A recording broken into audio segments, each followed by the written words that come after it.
When I told a friend I was going up to visit Philabundance, they said, "Oh, I've seen them perform a lot of times. They're great." No, not Philadanco. Philabundance. As a result of a misunderstanding between what the Philabundance folks saw on our blog, we decided to arrange a visit for me to go up and see what they're all about and share it with you guys. Check out the innovative ways in which Philabundance feeds the hungry. George Madisick with Philabundance. All right, where are we now? We're here in a warehouse at 3616 South Galloway Street down by the Stadia in Philadelphia. What we're looking at now is our repack line. What's going on is they're taking all the food that comes in through food drives and sorting it into smaller boxes based on whatever commodities in there. And that'll go out to the agencies as small boxes of food. Philabundance was created in 1984 with the simple belief that no man, woman, or child should go hungry. They've put together some innovative approaches to solving that problem. So these are bananas you get from the port. That means you paid for them. No, actually, a lot of these are all donated. We do purchase some produce, but everything that you see here, I believe, is donated. So this isn't stuff that fell off the truck? No, not at all. This actually came from. We had a. Oops, I hit the button too soon so you can find out where it came from, but there's some melons from Del Monte. Organic peppers here. We have some arugula. Did he say arugula? I don't think I've ever had that. Here are about 21 million pounds of food through this site, through here at our Berks location. Here's where we sort all of our canned goods, and we also move all of our produce that comes from the ports and from the food industry gets moved out through this site.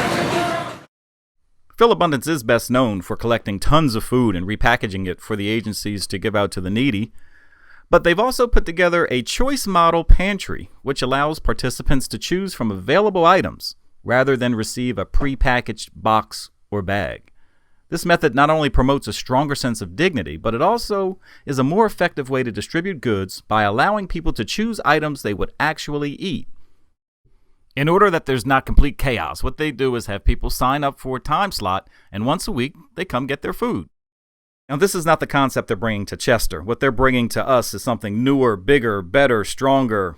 More people can participate. Here's Jose. He's at the door signing people in, making sure everything's in order. The community loves their Jose.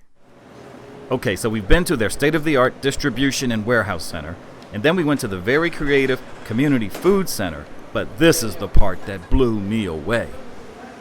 As part of the genius of Philabundance, they actually take some of the food that they receive and have created the Philabundance Community Kitchen, whose mission is to promote the self-sufficiency of low to no income adults through food service training, employment, and support.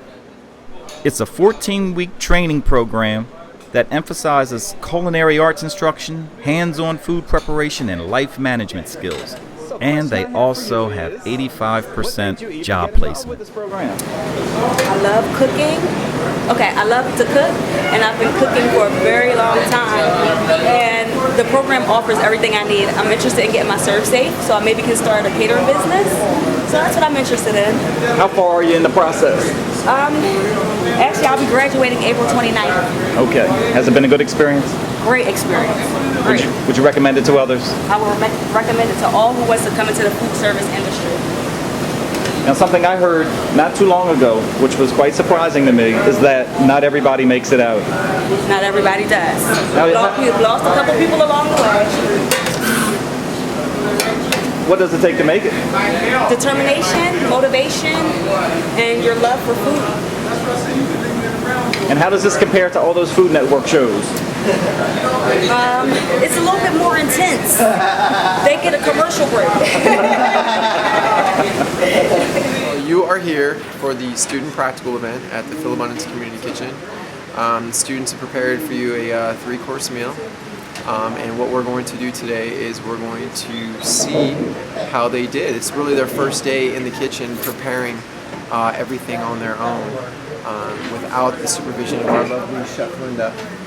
What we're going to do is we're going to enjoy 3 courses. I'm going to start out with an appetizer, an entree, and a dessert. And along the course, what we're going to do is keep track of how they're doing by taking notes, and at the end giving them all constructive feedback. So. Now, my host told me I'd be participating in this, but I had no idea what I was looking forward to. I was blown away. This was the appetizer. It's a chicken kebab. Now, I wish I had the menu so I could tell you exactly what I'm eating here, but this was the entree. Doesn't that even look beautiful? And then the dessert, it was a mango mint in the mango itself. Oh, my goodness. Now, I'm not a big fan of the Food Network, but this was just like one of those shows where the whole team has to go in the kitchen and they have their own to-do and they do the serving and presentation, and then we were the ones to do the evaluations. Even if the outcome is excellent, if you have teammates that don't feel part of that team, it's still ineffective. The team is still ineffective. Everyone must be involved at all steps. You can't make people feel like they don't belong to a team. Yeah, right on the money. Comment about the kebab. Kebab, the original kebab is actually with lamb. That's just a little history. Now, part of that is getting the right amount of char and all those pieces of whatever you put on that skewer. So I felt like the vegetable was a little bit raw in between the meat. Meat was cooked perfect. And I thought it could have been hotter. If you're serving you're serving something off the grill like that, it should be served hot.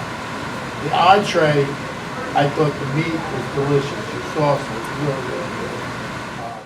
If Philabundance is successful in raising the $4 million necessary to open the center here in Chester, it will be mostly stocked with food that they buy with the amazing purchasing power that they have, and then resell it back to anyone who walks in those doors at or near cost. Now, who can get mad at that?